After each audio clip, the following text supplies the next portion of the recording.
Wild life protection act 1972 के अंदर कुछ अमेंडमेंट्स किए गए हैं। तो हम लोग देखेंगे कि WPA एक्ट क्या करता है, इसका क्या उद्देश्य है, क्या एम था और इसमें क्या क्या अमेंडमेंट किए गए हैं, अमेंडमेंट के क्या फ़ायदे हैं और क्या कंसर्न है, इन सब चीज़ों को डिस्कस करेंगे। अगर हम बात करें WPA एक्ट के बारे में, इसकी फुल फॉर्म है wild life protection act.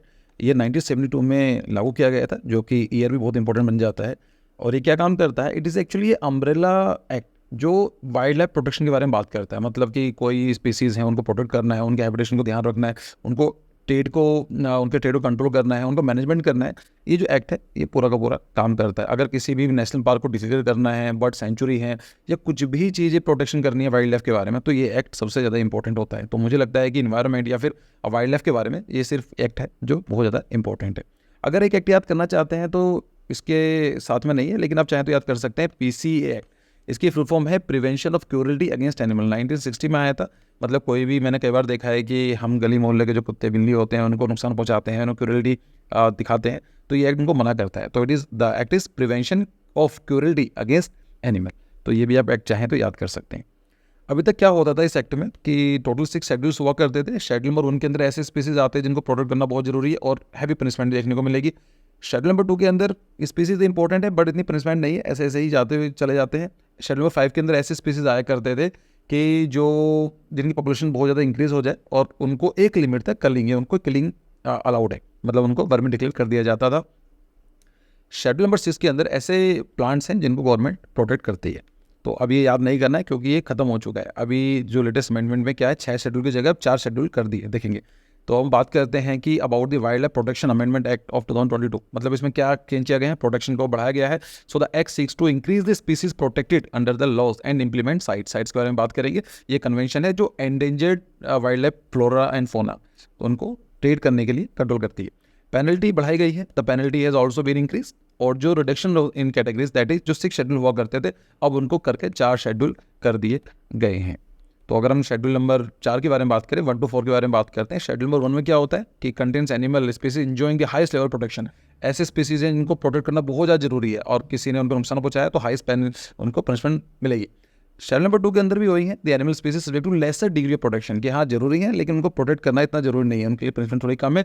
Schedule number 3 के अंदर क्या है, प्लांट्स को प्रोटेक्ट किया गया है। और शेड्यूल नंबर 4 के अंदर जो साइट्स हैं, साइट्स के अंदर जो स्पीसीज हैं उनको डायरेक्टली इसमें ऐड कर दिया गया है।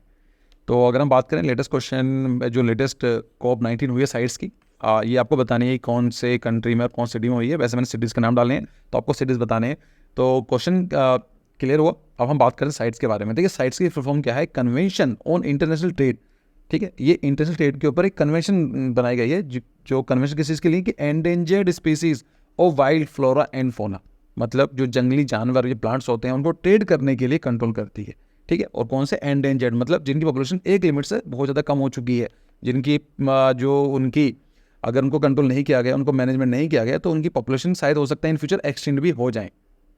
अब हम बात करते हैं कि कंजर्वेशन के लिए इश्यूज़ क्या है। देखिए listing regarding conservation, so there is no clear connection between the endangerment and the conservation. तो इसके बारे में कोई बात नहीं की गई है, कोई कनेक्शन देखने को नहीं मिल रहा है। अगर हम बात करते हैं effect of the listing of the species, ये देखा गया है कि लिस्ट 1 के अंदर, शेड्यूल नंबर 1 के अंदर स्पीसीज बहुत ज़्यादा डाल दिए गए हैं। और लेकिन आप भी मानते हैं कि सारे के सारे स्पीसीज को सेम डिग्री प्रोटेक्ट करने की जरूरत नहीं है। फॉर एग्जाम्पल यहाँ पर दिया गया है कि एक टाइगर को, हम लोग जानते हैं टाइगर तो बहुत इंपॉर्टेंट एनिमल है किसी भी टाइगर रिजर्व के लिए, लेकिन जैकल की पॉपुलेशन तो कम नहीं है, अच्छी खासी, लेकिन दोनों को ही शेड्यूल नंबर 1 में डाल दिया गया है। तो कहीं ना कहीं ये एक रैशनल आइडिया नहीं है।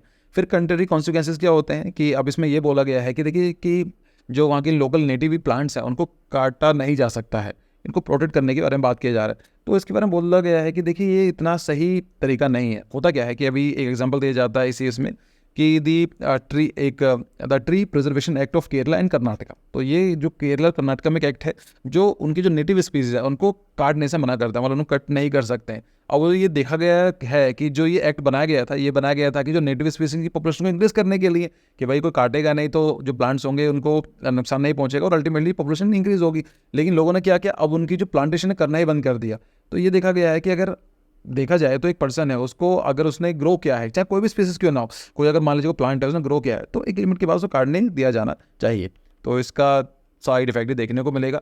ये देखा गया है कि थ्रेड ऑफ सेफ्टी ये कंसर्न है, इसमें ये बात की जाती है कि आप जैसे लेपर्ड हैं या क्रोकोडाइल है, इन स्पीसीज को शेड्यूल में रूम डाला गया है और इसमें बात की गई कोएग्जिस्टेंस का मतलब होता है पार्टी है, जैसे लाइक जो वहाँ के जो पॉपुलेशन है और साथ में कोएग्जिस्टेंस मतलब दो स्पीसीज आपस में साथ साथ रहे, तो इनके साथ थोड़ा रहना मुश्किल हो सकता है। फिर ये वाली बात की गई है कि ऐसे भी स्पीसीज़ हैं जो फार्मर्स के अगेंस्ट काम करते हैं। फॉर एग्जांपल पिग होते हैं, वाइल्ड पिग्स होते हैं, या फिर नील गाय जो है, ये सेटलमेंट रूम डाले गए हैं। मतलब क्या है कि अब इनको उनकी किलिंग करना या उनको मारना थोड़ा सा मुश्किल हो जाएगा, है ना। सेटलमेंट रूम में है तो because it is attract will high penalty. लेकिन ये देखा जाए तो जो लोकल फार्मर्स होते हैं उनकी क्रॉप्स को नुकसान पहुँचाते हैं, तो कहीं ना कहीं ये फार्मर्स के अगेंस्ट भी जाता है। इसके साथ साथ देखा गया है कि अब जो रिसर्च करने के लिए काफ़ी ज़्यादा हेक्टिक शेड्यूल बनाया गया है, इसके अंदर जो डॉक्यूमेंट्स जो पेपर चाहिए होंगे उसके लिए लंबा प्रोसेस दिया गया है, तो जो कि ये एक अच्छा स्टेप नहीं है।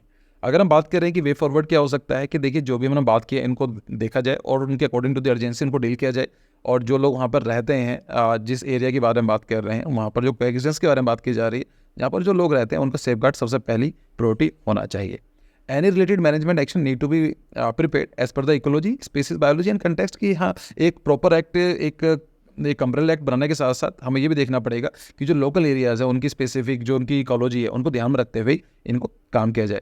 नीड ऑफ रिसर्च और at least regular monitoring of the independent agencies, और साथ साथ जो ये एक्ट कैसा काम कर रहा है उसके लिए एक इंडिपेंडेंट एजेंसी का होना जरूरी है, और कुछ जो इन फ्यूचर जो चेंजेस आने हैं, जो सजेशन होने, उनको भी इनकॉर्पोरेट किए जाए।